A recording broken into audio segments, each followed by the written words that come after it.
పులివెందుల్లో జెడ్పీటీసీ ఉప ఎన్నికలు ఏ విధంగా ఉండబోతున్నాయి, ఎవరు గెలవబోతున్నారు, ఎవరెవరు ఎలా పోటీ చేస్తున్నారు, మరి ప్రజలు ఏమనుకుంటున్నారు అనే విషయాలు అయితే తెలుసుకుందాం. దీని గురించి అయితే మాట్లాడేందుకు ప్రస్తుతం మనతో పాటు సీనియర్ జర్నలిస్ట్ జయదేవ్ గారు ఉన్నారు. నమస్తే అండి. నమస్తే సార్, పులివెందుల్లో అసలు ఏ విధంగా జరుగుతున్నాయి, మరి ఉప ఎన్నికలు ఏ విధంగా ఉండబోతున్నాయి, అసలు ఏ పార్టీ గెలవబోతుంది, మరి వైసీపీ పార్టీ పరిస్థితి ఏ విధంగా ఉంది? యాక్చువల్గా ఈ పులివెందుల ఏదే జడ్పీటీసీ ఉప ఎన్నిక ఒంటిమిట్టకు సంబంధించి ఈ 12 ఇప్పుడు అంటే ఇంకా రేపు ఇవాళతోనో లాస్ట్ డే పోలింగ్ ఉన్నట్టు, అదే క్యాన్వాసింగ్కి. అయితే ఇది చాలా కసరత్తు అయితే చేస్తుంది కూటమి ప్రభుత్వం. ఎందుకంటే పులివెందులలో పాగా వేస్తే అక్కడ ఉండే పరిణామాలు, అక్కడ ఉండే పరిస్థితులు వేరుగా ఉంటాయి. ఎందుకంటే రాజశేఖర రెడ్డి గారి హయాము నుంచి కూడా ఇప్పుడు అంటే మనం ఆర్టికల్స్ చదువుకున్న దాని ప్రకారం చూస్తే నేను పుట్టకముందు ఆల్మోస్ట్ 78 ఆ టైంలో అంట ఫస్ట్ ఆయన రాజకీయ ప్రవేశం చేయడము, ఎమ్మెల్యేగా గెలుచుకురావడం. అప్పటి నుంచి కూడా ఇంకా రాజశేఖర రెడ్డి గారి హవాయే నడుస్తుంది ఇప్పటికీ. రాజశేఖర రెడ్డి గారు, తదనంతరం జగన్మోహన్ రెడ్డి గారు. సో అటువంటి పులివెందుల ఆల్మోస్ట్ కడప జిల్లా మొత్తం మీద కూడా ఈ జమ్మలమడుగు ఇవన్నీ మిగతా ఏవో ఉన్నాయి, రాయచూరు ఏదో సంథింగ్, ఆ మిగతావన్నీ కూడా ఆ వైసీపీ ప్రాభం ఎక్కువ ఉంటుంది. వైసీపీ అంటే నథింగ్ బట్ ఇప్పుడు వైసీపీ, ఇంతకుముందు కాంగ్రెస్ హయాం కాబట్టి. సో ఇప్పుడు జగన్మోహన్ రెడ్డి గారికి అది ప్రతిష్టాత్మకంగా మారింది. యాక్చువల్గా మొన్న కడప ఎంపీ అవినాష్ రెడ్డి గారు కూడా ఓడిపోవాల్సిందే. సునీత గారు, షర్మిల గారు ఒకటే చేసిన ప్రచారంకి ఈవెన్ విజయమ్మ గారు కూడా అక్కడ నుంచి వీడియో రిలీజ్ చేశారు. నా బిడ్డను గెలిపించండి, నా బిడ్డ అసలైన వైఎస్ఆర్ వారసురాలు అన్నట్టుగా ఇచ్చినప్పటికి కూడా తక్కువ మెజారిటీతో గెలుచుకొచ్చారు అవినాష్ రెడ్డి గారు. మేబీ అంటే అక్కడ లోకల్గా ఉండే గ్రూపుల యొక్క ఇంపాక్టు అవినాష్ రెడ్డి గారు గెలవడానికి కారణం, కీలకంగా మారింది. ఓకే. సో అదే అవినాష్ రెడ్డి గారికి ఇప్పుడు జగన్మోహన్ రెడ్డి గారు ఈ విషయాన్ని బాధ్యత అప్పచెప్పారు. ఆయన భుజస్కంధాల మీద పెట్టుకొని మరీ చూస్తున్నాడు. మాజీల్ని వాళ్ళని వీళ్ళని పిలిచి చూపించుకొని, మాజీ మంత్రుల్ని, మాజీ ఎమ్మెల్యేలని, వాళ్ళని అందరూ పెట్టి మాట్లాడి, మొన్న నీటి సంఘాల విషయంలో కూడా కూటమి ప్రభుత్వం తన్ను కలిపే నేపథ్యంలో అవినాష్ రెడ్డి గారు ఆయనకు కూడా కసిగానే ఉంది. కానీ ఎప్పుడు ఉండే పులివెందులో దాని స్వతహాగా అలాగే ఉంది తప్ప దానికి అభివృద్ధి అనే ఛాయలు పెద్దగా లేవు. అఫ్కోర్స్ ముఖ్యమంత్రి, దివంగత ముఖ్యమంత్రి గారి నియోజకవర్గం, మాజీ ముఖ్యమంత్రి గారి నియోజకవర్గం, ఎస్పెషల్లీ వైఎస్ఆర్ కుటుంబానికి చెందిన నియోజకవర్గం కాబట్టి బై డిఫాల్ట్గా అక్కడ పులివెందుల మంచి కాస్ట్, అక్కడ ల్యాండ్ కాస్టో లేదా ఇంకే కాస్టో అలా ఉంటుంది తప్ప దానికి ఒక సిటీలో ఒక టౌన్ లుక్ రిచ్గా ఉండే ఇదైతే లేదు. బై డిఫాల్ట్గా అభివృద్ధి చెందడమే తప్ప. సో అభివృద్ధి రుచి చూపిస్తే కూటమి ప్రభుత్వం దాన్ని కైవసం చేసుకోవచ్చు అనేది ఒక కాన్సెప్ట్. బట్ ఒకవైపు బీటెక్ రవి గారికి ఏదైతే అప్పచెప్పే ఉన్నారో, మరోవైపు మంత్రి సవిత గారు వీళ్ళు కూడా ఒకవైపు ఉన్నారు. బట్ బీటెక్ రవి గారు మొదటి నుంచి నమ్ముకొని ఉన్నాడు కాబట్టి ఆయన కుటుంబ సభ్యులకు ఎవరికో ఇచ్చి గెలిపించుకోవాలని ఆయన తాపత్రయం. మంత్రి సవిత గారు, తర్వాత ఆదినారాయణ రెడ్డి గారు, ఆయన ఇన్ఛార్జ్ ఎవరు శ్రీనివాస్ రెడ్డి గారు, జిల్లా ఇన్ఛార్జ్. సో వీళ్ళందరూ కూడా ఆదినారాయణ రెడ్డి గారు అంటే జమ్మలమడుగు ఎమ్మెల్యే అనుకుంటా. ఓకే. సో వీళ్ళందరూ కూడా ఒక రకమైన ఆలోచనతో కూటమి ప్రభుత్వం గెలిపించుకోవాలని తపన ఉన్నప్పటికీ కూడా ఎవరి ఆధిపత్య ధోరణి వాళ్ళకు ఉంటుంది కదా. ఆధిపత్య ధోరణిలో చిన్న ఇంటర్నల్ డిస్టర్బెన్స్ ఉందని ఒక టాక్ ఉంది. మరోవైపు వైసీపీకి ఇప్పుడు ప్రెస్టీజ్గా మారింది. ఒక్కొక్కరు నాయకులు తెరమరుగవుతున్నారు.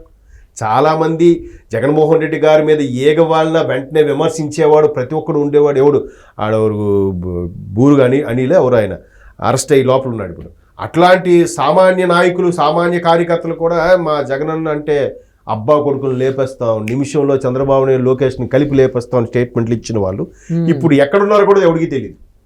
సో ఇంకా అడపాదడపా మాట్లాడేది ఒకరు ఇద్దరు, అంబటి రాంబాబు గారు, పేరు నాని గారు, మహా అయితే అప్పుడప్పుడు రోజా గారు కూడా ఈ మధ్యకాలంలో ఈ షోస్ వాటి మీద బిజీ అయిపోతున్నారు. ఓకే.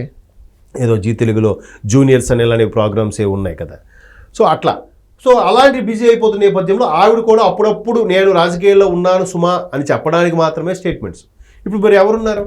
స్థానిక లీడర్లు ఉన్నారు. అయితే మొదటి నుంచి వైఎస్ఆర్ కుటుంబానికి ఫేవర్గా ఉన్న వాళ్ళు మాత్రం ఇంకా అదే ధోరణిలో ఉన్నారు కాబట్టి గెలుపు అనేది 50-50 ఛాన్సెస్ ఉంది ఇప్పుడు కూటమికి కానీ వైసీపీకి కానీ. ఓకే. సో 50-50 ఛాన్స్ ఎందుకు? ఇప్పుడు మీరు పాత ఏజ్డ్ పర్సన్స్ టచ్ చేయండి, అంటే ఒక 80 years అలా 70 years అబవ్ ఉన్న వాళ్ళు ఎవరికి అడిగినా హస్తమే అంటారు. వాళ్ళు ఎందుకు మొదటి నుంచి వాళ్ళు స్వతంత్రం సమరం టైంలో ముందు పుట్టిన వాళ్ళు లేదా తర్వాత పుట్టిన వాళ్ళు గాంధీ నెహ్రూ అంటే ఒక ఫీలింగ్ ఉండిపోయింది వాళ్ళు. సో వాళ్ళు పెట్టిన పార్టీ కాబట్టి కాంగ్రెస్ జాతీయ ఉద్యమం ఏదైతే కాంగ్రెస్ స్థాపించబడిందో అదే కాంగ్రెస్ కదా ఇది అనే ఫీలింగ్ లో దానికి బండగా గుద్దేస్తూ ఉంటారు. సో ఇప్పుడు అది కొంత మారింది. బీజేపీ రకరకాల బీఆర్ఎస్ టీడీపీ చాలా ప్రాంతీయ పార్టీలు వచ్చేసాయి కాబట్టి. సో అట్లాగా మొదటి నుంచి ఉన్న వాళ్ళకి కొన్ని నియోజకవర్గాలు ఎలా ఉంటుందంటే పార్టీతో సంబంధం లేదు. మా నాయకుడు రాజశేఖర్ రెడ్డి అంతే. రాజశేఖర రెడ్డి గారు కాంగ్రెస్లో ఉన్నాయి, టీడీపీలో ఉన్నాయి, ఎక్కడ ఉన్నాయి అంటే ఎగ్జాంపుల్ చెప్తున్నా. అలాగా కొన్ని ప్రాంతాల్లో కొంతమంది నాయకులు పార్టీతో సంబంధం లేదు, ఆ వ్యక్తిని వాళ్ళు గౌరవిస్తారు, పూజిస్తారు. ఎందుకంటే ఆ వ్యక్తి దగ్గరికి వెళ్తే పని అవుతుంది అని ఒక నమ్మకం. సో అలాగా పులివెందుల కడప రీజన్లో కూడా రాజశేఖర రెడ్డి గారి ఫ్యామిలీ అంటే ఒక ఇది ఉంది. ఎప్పుడైతే వివేకానంద రెడ్డి గారు హత్య గావించబడ్డారో అది మెల్లమెల్లగా తగ్గుతూ వచ్చింది. మూలాలకు వెళ్తే అది వాస్తవమేగా.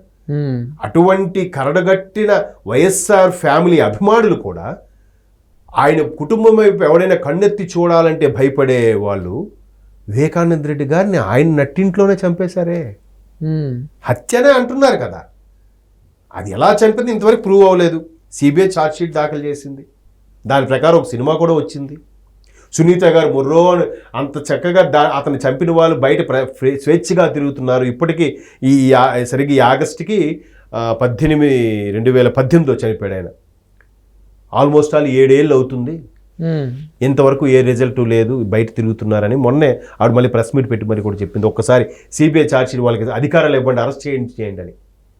మరి కదా అంత వైఎస్ఆర్ ఫ్యామిలీ అంటేనే రక్తం చించుకొని కేకలు వేసే అభిమానులు అరే ఆయన సొంత తమ్ముడినే చంపేశారే, రాజశేఖర్ దివంగత ముఖ్యమంత్రి తమ్ముడిని, ఒకప్పుడు మంత్రి కాంగ్రెస్ ఉన్నప్పుడు మాజీ మంత్రి వివేకానంద రెడ్డి గారు. మరి అలాంటప్పుడు వీళ్ళకి ఏవో ఉన్నాయి. సో ఇట్లాంటి ఫ్యామిలీయా అన్న ఫీలింగ్లో కూడా కొంతమంది ఉండొచ్చు. బట్ ఇప్పటికీ కొంతమంది కరడగట్టును ఉండొచ్చు. సో ఇట్లాంటి దీని మీద గ్రౌండ్ లెవెల్లో ఎవరైతే పాతకాల మనుషులు ఉన్నారో వాళ్ళు ఫేవర్గానే ఉంటారు. అవును. బట్ గవర్నమెంట్ లేదు కాబట్టి వీళ్ళు చేసే కుయుక్తులు, వీళ్ళు చేసే పన్నాగాలు అక్కడ పనడానికి వీలు లేదు.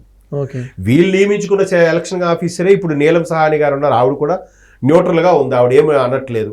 వీళ్ళు చేసే ఆజ్ఞలు ఫాలో అవుతుంది ఆవిడ, ఎందుకంటే గవర్నమెంట్ లేదు కాబట్టి. ఇప్పుడు కూటమి ప్రభుత్వంలో వాళ్ళు ఎవరిని చేయట్లేదు. కష్టపడండి, అభివృద్ధి చూపించండి అంటున్నారు. బాబు గారు కూడా నేను లేదు మొన్న కాన్ఫరెన్స్ పెట్టి ఏం మాట్లాడి అక్కడ స్థానికంగా బీటెక్ రవి గారు కానీ, ఆదినారాయణ రెడ్డి గారి, మంత్రి సవిత గారికి అందరితో మాట్లాడి 40 మంది సీనియర్ నాయకులతో కాన్ఫరెన్స్ పెట్టి ఎలాగైనా మనం అక్కడ జెండా పాతాలి అంటే కష్టపడండి, ప్రజలకు మనం అభివృద్ధి రుచి చూపించండి, మన పథకాల విషయాలు ఎక్స్ప్లెయిన్ చేయండి. రైతులకు పడ్డాయి, మొన్న తల్లి దీవెన గురించి పడ్డాయి. వీళ్ళకి 39 లక్షల మందికి ఇస్తే వాళ్ళు 64 లక్షల మందికి ఇచ్చారు. ఒక్కొక్కటిగా సిజరింగ్ ఇచ్చుకుంటూ వస్తున్నారు. వీళ్ళు చెప్పే మాటల్ని సిజరింగ్ ఇచ్చుకొని పథకాలు ఒక్కొక్కటి ఏది అవసరమో నిన్న మొన్న ప్రకటించారు. చేనేత ఉండే వాళ్ళకి, తర్వాత ఏదైతే ఐరన్ చేసుకునే వాళ్ళకి పవర్ ఫ్రీ అని చెప్పారు. అది బెటర్ కదా, పని చేయించుకునేలాగా పథకాలు ఇవ్వాలి తప్ప సోమరపోతుల్లా కూర్చునే వాళ్ళకి పథకాలు ఇవ్వద్దు.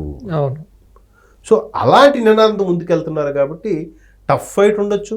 బట్ చూద్దాం, 50-50 ఛాన్సెస్ అంటున్నారు. కొంతమంది కూటమికి ఎక్కువ అవకాశాలు అంటున్నారు, కొంతమంది లేదు ఎవరెవరు వచ్చినా వైసీపీ అని అంటున్నారు. కొద్ది రోజులు ఆగితే క్లారిటీ వస్తుంది. Thank you sir.